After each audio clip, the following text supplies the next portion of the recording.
ఈరోజు మనం Kangen water, alkaline water గురించి తెలుసుకుందాం. ఇది చాలా మందికి అంటే మంచిదా కాదా అని చాలా సందేహాలు ఉన్నాయి. ఇది యాక్చువల్గా ఎప్పుడో 1950s హారి హగావారా అని ఒక జపనీస్ మెడికల్ డాక్టర్ ఐడెంటిఫై చేసి రీసెర్చ్ చేశాడు. ఇది ఏంటంటే ఆల్కలైనిటీ ఉంటుంది అనమాట. అంటే pH ఈజ్ అబౌవ్ 7, 8 to 9.5 మధ్యలో pH ఉంటుంది. అంటే వాటర్ అయనైజర్ ద్వారా దీన్ని ఎలక్ట్రోలైసిస్ చేసి ఎసిడిక్ వాటర్గా ఆల్కలైన్ వాటర్గా విడగొడతారు. ఈ ఆల్కలైన్ వాటర్నే కంగన్ వాటర్ అంటారు. ఈ ఆల్కలైన్ వాటర్లో ఏముంటాయి అంటే ఎసెన్షియల్ మినరల్స్ ఉంటాయి, లైక్ కాల్షియం, పొటాషియం, మెగ్నీషియం. ఇవన్నీ కూడా బాడీకి ఎంతో ఇవన్నీ యూజ్ఫుల్ అవుతాయి. ఇవే కాక రీసెర్చ్లో తేలింది ఏంటంటే ఒక 3 విషయాలు ఐడెంటిఫై చేశారు హెల్త్ పరంగా. ఒకటి డిటాక్సిఫికేషన్, అంటే పనికిరాని అన్నీ కూడా పాయిజనస్ మెటీరియల్స్ అన్ని బాడీలో నుంచి రిమూవ్ చేస్తాయి.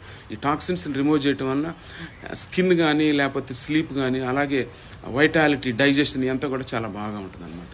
నెక్స్ట్ వెయిట్ లాస్కి కూడా ఉపయోగపడుతుంది. వెయిట్ లాస్కి ఎలా ఉపయోగపడుతుంది అంటే ఇది ఎసిడిటీ లెవెల్స్ని, బాడీని ఎసిడిటీ లెవెల్స్ని తగ్గిస్తుంది కాబట్టి మెటబాలిజం పెరుగుతుంది. కాబట్టి ఎక్కువ క్యాలరీస్ బర్న్ అయిపోయి వెయిట్ లాస్ కూడా ఉండే అవకాశం ఉంటుంది. అలాగే ఇమ్యూనిటీ బూస్టింగ్ ఉంటుంది అనమాట. అంటే ఇమ్యూనిటీని బూస్ట్ చేయటం వల్ల, because of alkalinity, immunity Boost అవటం వల్ల చాలా ఇన్ఫెక్షన్స్ని మనం ప్రివెంట్ చేయొచ్చు, బ్యాక్టీరియల్, వైరల్, అలాగే క్యాన్సర్స్ని కూడా ప్రివెంట్ చేసే అవకాశం చాలా ఎక్కువగా ఉంటుంది. కాబట్టి this alkaline water is good. అంటే రీసెర్చ్ ఇంకా చాలా జరగాల్సింది, బట్ సాధ్యమైనంత వరకు జరిగిన రీసెర్చ్లో మాత్రం ఆల్కలైన్ వాటర్ ఇస్ గుడ్.